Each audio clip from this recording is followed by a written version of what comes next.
Backstage Krew podcast. And on tonight's episode, we talking about WWE NXT January 17th, 2023. Is at the Performance, Orlando, Florida. Shane Show, what you got to say about the show for tonight? Show was pretty good. There was a lot of talking tonight. There was a lot of promos, a lot of in the ring talk. It was a lot of talk for me, but it was a pretty good show though. I liked everything. What about you? It was okay. It was good. I mean, it was NXT. I mean, it wasn't the best. I seen better nights of NXT, but it was okay. And plus, I just realized it's at the Performance Center. I mean, they're still, they developing. Even though it's still a show, we still seeing them develop. But so far, so good. I mean, the show was alright. That Apollo Crews, Axiom versus Carmelo and Trick. That was a good match. Yeah. That was an awesome tag team. With Apollo and Axiom winning, and Carmelo and Trick Williams taking an L, but the show started off great. That was a strong match to start the night off with. And yeah, they put a good match down tonight. After that, we saw a promo with D'Angelo and Stacks on the bridge. Now Stacks is now the underboss. Yeah. So he moved up in NXT. That's crazy. With D'Angelo. So I like that storyline. Yeah, giving it the Sopranos vibe or something, That's pretty good though. I like it. And then we had another promo with Tiffany Stratton, where she got kicked. Basically, her locker room got taken by the NXT women. Yeah. So she ain't coming back too strong, where she got problems. Pretty much the whole NXT. So yeah. Then another promo after that with the Creed brothers. Old girl was basically telling them again, like, they need to get on their stuff. Yeah. They need to get back out here. Dog was just like, she's right. Yeah. So, but they was just basically trying to go after, like, they just want vengeance and retribution, all this other stuff. It's just that trying to stay focused. Like, I feel them. They I don't know, they give me that Gladiator team feeling. So I feel them, but, and I ain't talking about Gladiator, like, I'm talking about that TV show. Oh, okay. Where, they used to dress up. Yeah. And play the game. But, no, it was a straight promo. I feel them. It says characters. I feel like the promos tonight was like developing a character more into their character. Like it was, developing more of their storyline and their character. On the mic skills. So I think they know that they're performing at a high rate, but I think they do need their mic skills to be up to par. Yeah, because it's like we know you. It's like they reading script. Yeah, their backstage ones aren't as good as their in-ring ones. Yeah, some of it, it's like, dude, we know you reading script. It's like, it ain't nothing to remember a line. But yeah, it's a good promo, like you said, though, man. Yeah, all the promo, it's like, even though the show was like a lot of promos, it is needed. And at the same time, we still got to adjust into their characters. I mean, these are the upcoming stars. So we got to see how they basically all baby faces. Some of them kind of coming off as heels, but man, it's indie to them. Yeah. Well, man, after that, we had a Stevie Turner podcast episode. Or in a little promo where she's now doing a podcast style thing. I didn't get it. Y'all might as well just listen to the Backstage Krew podcast. Yeah. But it's a different angle. Like, they never did that with anybody else before, so. Yeah. So that's different, but after that, there was finally a match with Fyre versus Ruca.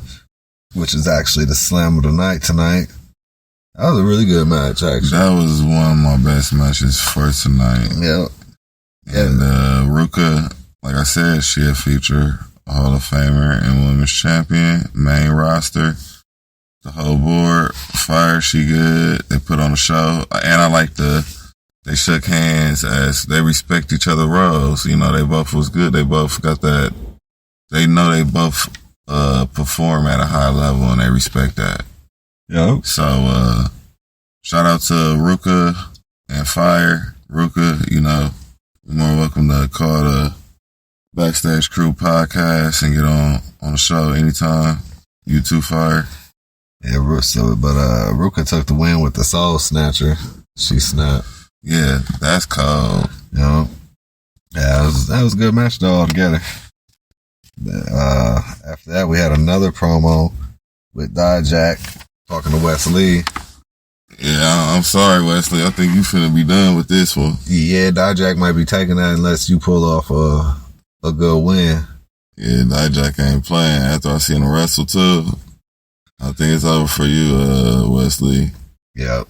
You better be jumping around the ring everywhere.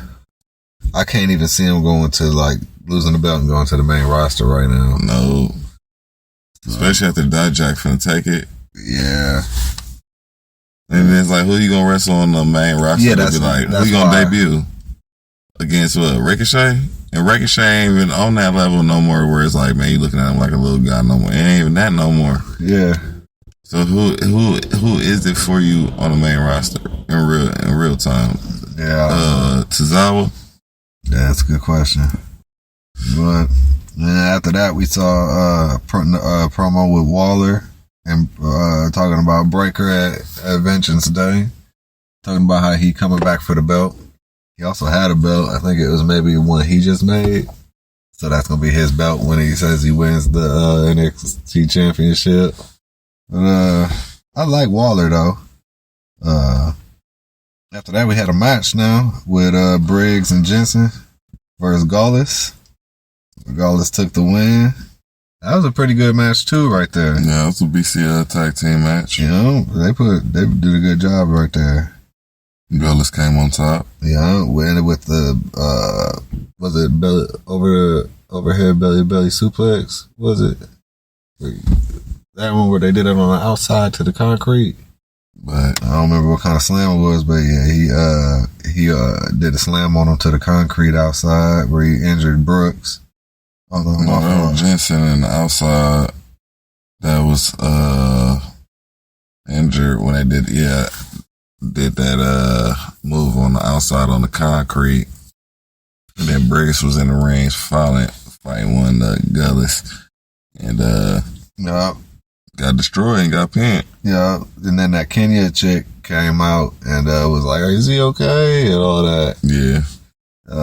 And then that led to a promo backstage where they were in the trainer's room and they were arguing about her and all that because they were all upset that he's messing with her and stuff like.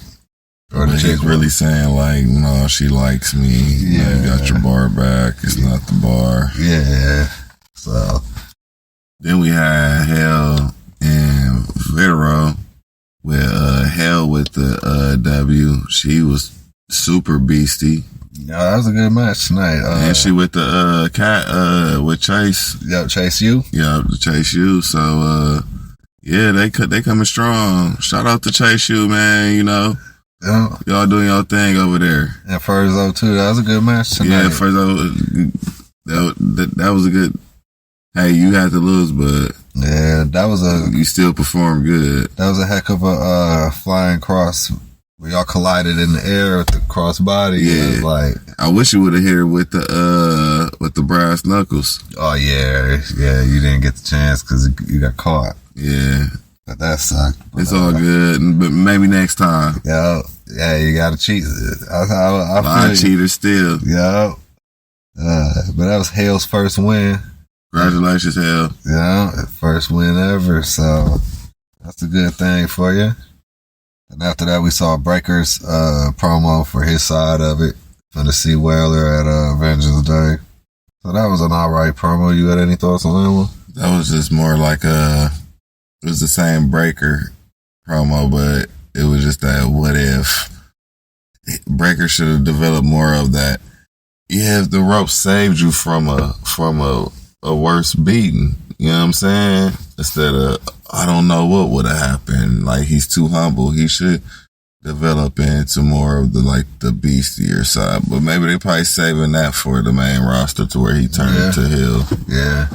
To where he got baby, to where it's straight baby face like that. It's like, it's easy to be the heel, but it's hard to be the baby face. Yeah. If you get the baby face down pat, the heel part be way more easier. Yeah, because then you can turn on him. Like, yeah, but he's doing a good job though, man. Yeah, he's doing a good job. I give it to him. Yeah. Just because it's a big role to play a baby face. Yeah, I bet it is. After that, we had a match with Tyler Bate versus Javier Bernal. That was an alright match. I like that Tyler Bate. His finishing move, man, it just seemed dangerous, man. Yeah, because that's why it ended how it ended, where it looked at it wasn't right. Yeah, like dude. Yeah, because if he would have dropped dude on his neck, it'd have been over with. Yeah. So I call that to where he should be, that type of move should be banned. Because if can't do it. If I got scheduled to wrestle him and he was finna do that match, it would have been, you would have set me up for that move, but I already reversed it, and then you would have had to hit me with something else and go off the top ropes and hit me with your new move or submit me or something. See, that's what I thought happened the first time, because he couldn't pull it off the first time. Remember? No, but he was finna drop him. He was finna drop, and then he went for it again. Or the guy was he was waiting for the dude to tuck his neck, like he knew he had to tuck his neck because But he couldn't get him up there. It's a two-person move. Yeah. While the other person know you setting that up, he got to be ready for the tuck and roll. And jump, give him a little extra, you know what I'm saying? But it looked like it just didn't all go together. Like, that was it, man. That's a good one of the moves they shouldn't do.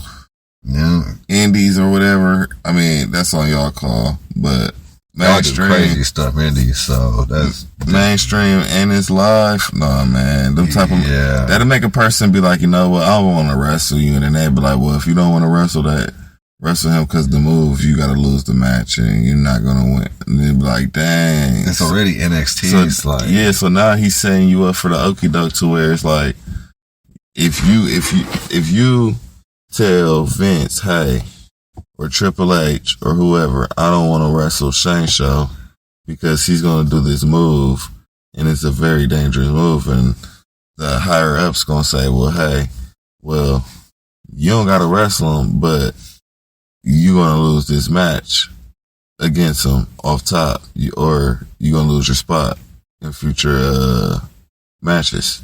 So it's like, I already know a lot of guys ain't gonna want this move to get put on them, so they gonna forfeit it, and I'm gonna have to end them a different way, or they just gonna be like a disqualification. You know, you're gonna be somebody I'm beefing with different. It's gonna interrupt our match, and they gonna probably finish you, and I'm gonna finish you too. All together though, man. It was a good match. It was, but it's a dangerous move, man. Yeah, stop. Maybe practice that one. I won't be surprised if somebody say they got injured off that move with him. Yeah. I won't be surprised. But hopefully not. Shout out to Tyler Bates, man. You looked good out there. Gerard Bernal. You looked good out there. Tyler with the win. Yeah, after that, we had New Day and Pretty Deadly and in the ring talking about, man, they've been overlooking them. You know, they want their title shot. But then Gallus come out. They said they want their title shot. Yeah, set it up. So they end up getting a brawl in the ring. Yeah, they end up just Pretty Deadly took cheap shots on both Gallus and New Day, and they ended up beating up Pretty Deadly. And leave New Day and Gallus only in the ring, and then they end up squabbling. It was a pretty good little promo though. I liked it. I like all the teams involved on that one. Yeah. So After that, though, we had Toxic in the main event. We had Toxic Attraction versus Perez and Lyra. Valkyria and Toxic Attraction. Yeah, that was a nice tag team match too. Yeah. And Valkyria and Perez, man, they looking good out there, man. All the way around, they looking good. They performing good. Toxic Attraction performing good. Yeah. It was a super good match. The women's matches be super good over there on NXT. Yeah. So, and they had interference from Jade. Yeah. Which led to, what's her name? Valkyria coming out and walking off and beating her up the ramp with Perez left in the ring and doing her thing. Call it that with Perez with the W with Valkyria with Toxic Attraction taking a loss. So with that being said, this is the Backstage Krew podcast show. You can find us on Facebook, Instagram, Twitter. We're on Google Podcasts, Apple Podcasts, Pandora. It's that show where you get the WWE NXT belt from. I got that one from WWEshop.com. I also just picked up the thing to hang it on the wall with. Okay. Well, with that being said, until next time.